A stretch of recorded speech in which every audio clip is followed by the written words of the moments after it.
anh phố lâu thính sẽ là cái vòn rình dễ lăng thế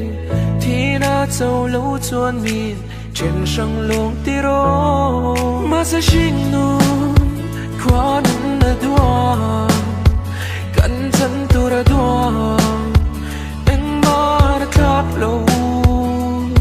nằm na care po cẩn thận tu ra đua vui thấy cần